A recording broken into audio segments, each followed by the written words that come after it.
Hello and welcome to my part of the presentation. I can't be in the class today, so this is how I'll be presenting to you guys. Anyway, so as previously mentioned in the slides, students of Aboriginal descent are commonly discriminated against in all aspects of the community and at any age. However, it is imperative for young people to be taught otherwise from a younger age. Hence, as part of the anti-racism policy in schools, it is crucial for teachers to be equipped with the knowledge and capability to teach Aboriginal history and culture, treating it as important as you would English or mathematics, as Aboriginals were considered Australia's first people. Now, this leads us one step closer to a more inclusive and culturally safe environment for students to learn and grow in, resulting in more positive outcomes across all students. In doing this, we are able to provide students a more accepting environment in which they are able to be given an equitable education, as they are not distracted by the constant remarks that students may otherwise make, potentially hindering the students' ability to work and apply themselves.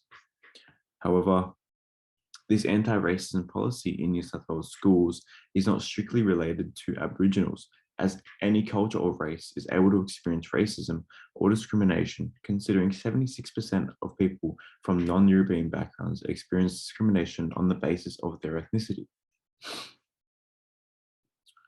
While we acknowledge the importance of Aboriginal culture in schools, we must take into consideration others who aren't provided an equitable education or even an equal opportunity.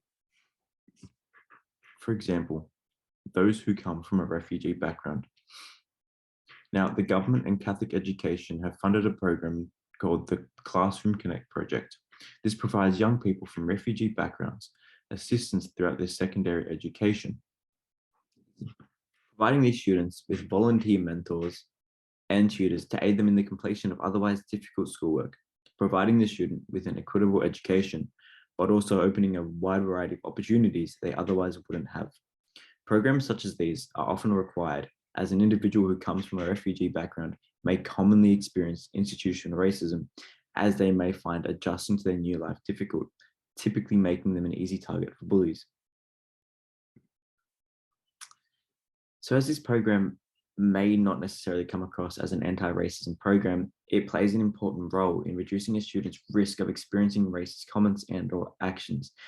Not only does this make the student's life easier, it also allows the teacher to continue doing their job without having to provide additional attention to one specific student every lesson. Now, I know some of you may say, isn't that a teacher's job?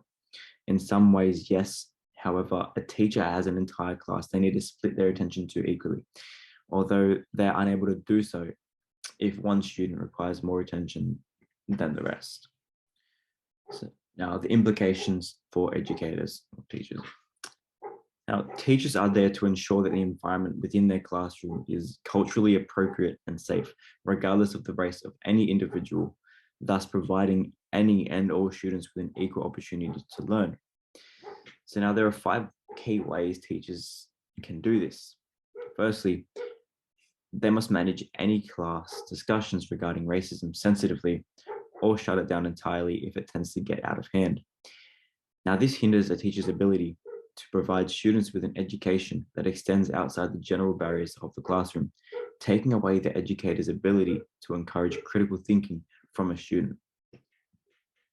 So now the second rule, this may seem obvious, but is to make sure that no one actually experiences racism from another student or even a teacher, whether that is through direct or indirect comments. As in today's society, it is crucial for teachers to reflect upon their own behavior and to be cautious whenever teaching about sensitive topics. Rule number 3, so they're to be on constant watch to call out anyone who is being racist and or targeting any particular group. Now, this can be in the classroom or on the playground and come from either a teacher or a student. And pulling a student up on this plays a major role in stopping and preventing any future incidents. Number 4, teachers are also encouraged to provide guidance to the perpetrators, allowing them to develop a better understanding of the impact of racism and how it affects not only the individual, but as the society as a whole.